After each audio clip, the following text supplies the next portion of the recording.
आदरणीय सभापति जी,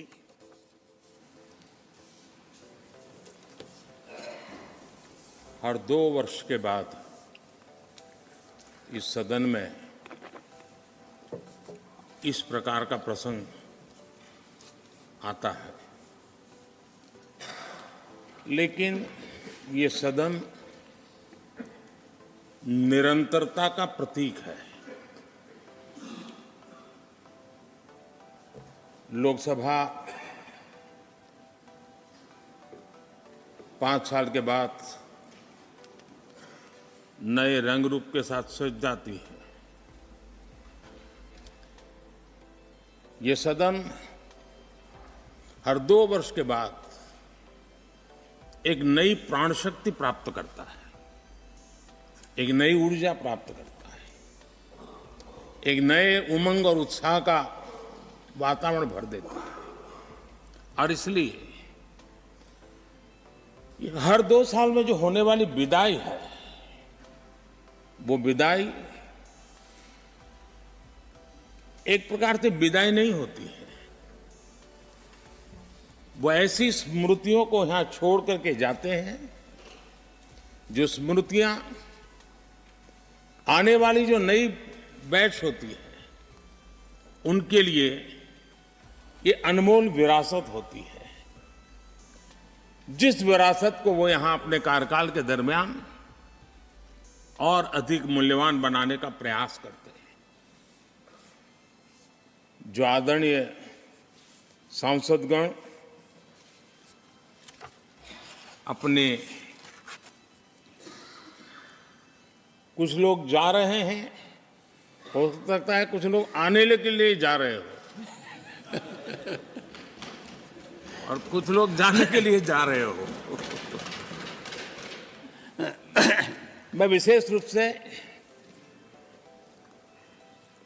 माननीय डॉक्टर मनमोहन सिंह जी का स्मरण करना चाहूंगा। 6 बार इस सदन में वो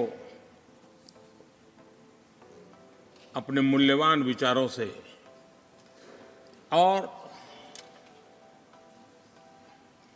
नेता के रूप में भी और प्रतिपक्ष में भी नेता के रूप में उनका बहुत बड़ा योगदान रहा है। वैचारिक मतभेद, कभी बहस में छिटाकशी, वो तो बहुत अल्पकालीन होता है, लेकिन इतने लंबे अरसे तक जिस प्रकार से उन्होंने इस सदन का मार्गदर्शन किया है, देश का मार्गदर्शन किया है, वो हमेशा हमेशा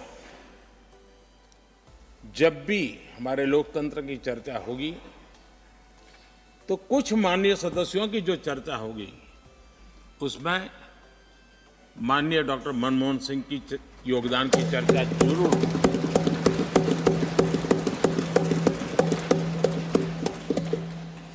और मैं सभी सांसदों से, चाहे इस सदन में हो या उस सदन में हो, जो आज है वो शायद भविष्य में आने वाले हो, मैं उनसे जरूर कहूंगा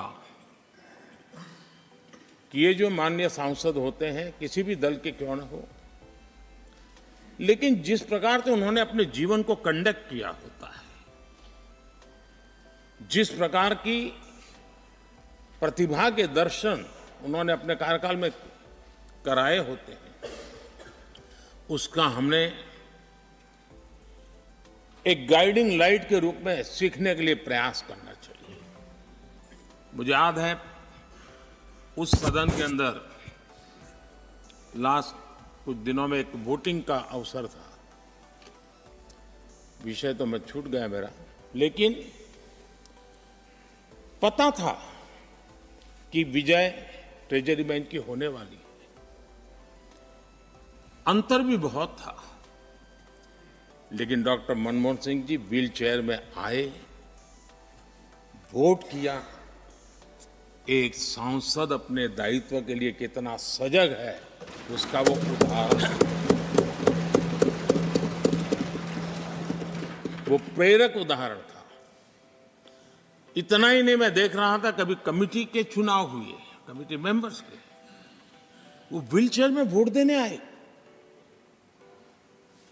सवाल ये नहीं है कि वो किसको ताकत देने के लिए आए थे। मैं मानता हूं वो लोकतंत्र को ताकत देने आए थे।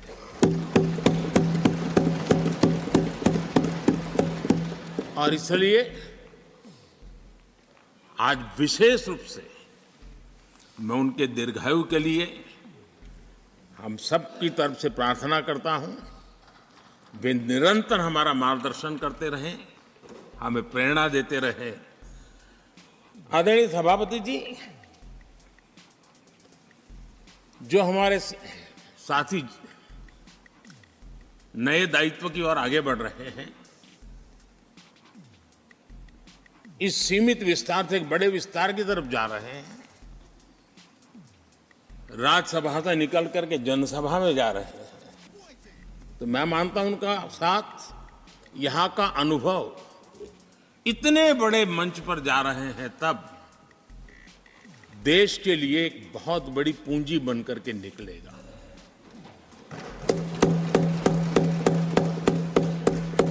किसी यूनिवर्सिटी में भी 3-4 साल के बाद एक नया व्यक्तित्व बाहर निकलता है।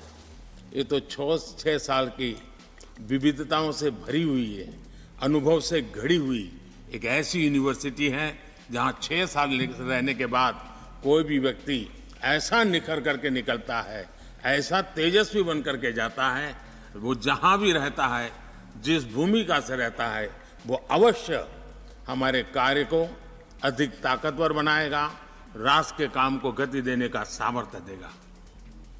ये जो माननीय सांसद जा रहे हैं, एक प्रकार से वो वैसे ग्रुप है जिनको दोनों सदन में रहने का, पुराने वाले संसद के भवन में भी और नए वाले संसद के भवन में भी उनको रहने का अवसर मिला। ये साथी जा रहे हैं, वो आजादी के 75 वर्ष अमृत काल का, उसके नेतृत्व का साक्षी बनकर के जा रहे हैं। और ये साथी जो जा रहे हैं, हमारे संविधान के 75 साल, उसकी भी शोभा बढ़ाते हुए आज हम सबके के साथ जा रहे हैं, तो अनेक स्मृतियां लेकर के जा रहे हैं। हम वो दिन भूल नहीं सकते कि कोविड के कठिन कालखंड में हम सब ने परिस्थितियों को समझा, परिस्थितियों के अनुकूल अपने आप को गढ़ा। यहां बैठने के लिए कहा तो यहां बैठो, वहां बैठने के लिए कहा तो वहां बैठो, उस कमरे में बैठने के लिए कहो।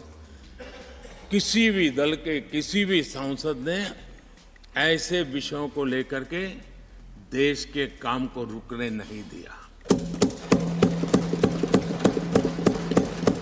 और कोरोना के वो कालखंड जीवन और मौत का खेल था, घर से बाहर निकले पता नहीं क्या होगा।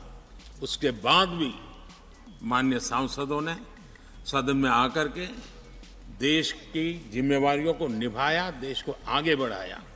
और इसलिए मैं समझता हूं कि उस कालखंड ने हमें बहुत कुछ सिखाया है।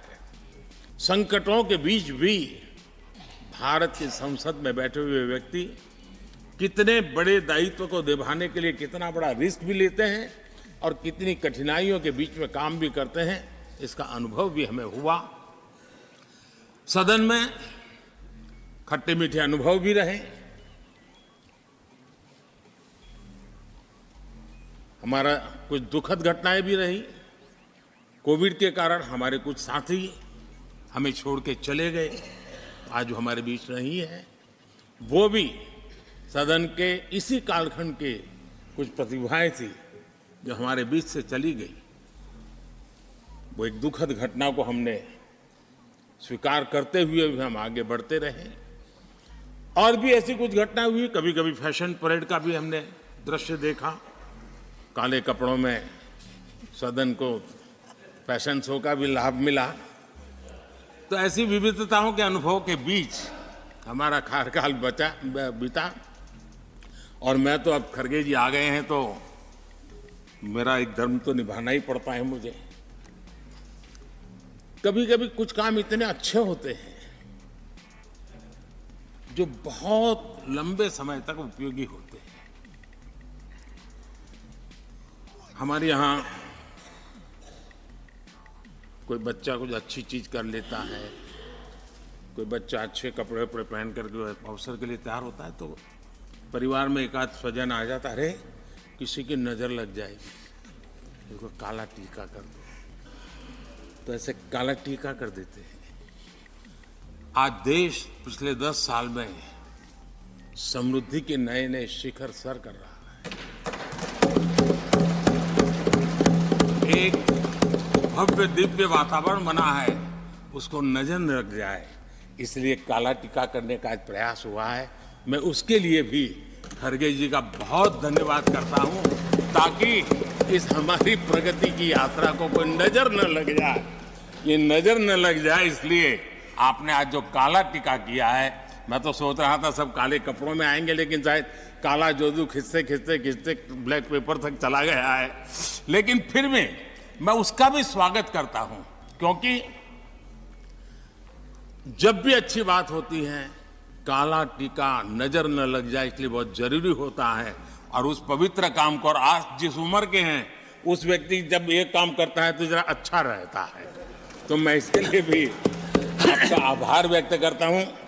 आदरणीय सभापति जी, ये विषय कोई लंबा बोलने का तो है नहीं, लेकिन हमारे यहाँ शास्त्रों में एक बहुत बढ़िया बात कही गई है। शायद हमारे सब साथी जा रहे हैं तो जो कमी भी हमें महसूस होगी उनकी, क्योंकि उनके विचारों का लाभ जो आ जाएंगे वापिस वो तो और तेज तर्रार होकर के आएंगे। जिसको हमला करना है वो भी मजेदार हमले करेंगे, और जिसको रक्षा कवच बनाना है वो भी बढ़िया बनाएंगे। वो अपना काम चलता रहेगा। हमारे यहाँ शास्त्रों में कहा गया है, गुणा गुणज्ञेषु गुणा भवन्ति, गुणा गुणज्ञेषु गुणा भवन्ति, ते निर्गुणम प्राप्य भवन्ति दोषा, ते निर्गुणम प्राप्य भवन्ति दोषा। आस्वाद्य तोया प्रवहन्ति नद्य, समुद्र मासादय भवन्तय पेया। इसका मतलब है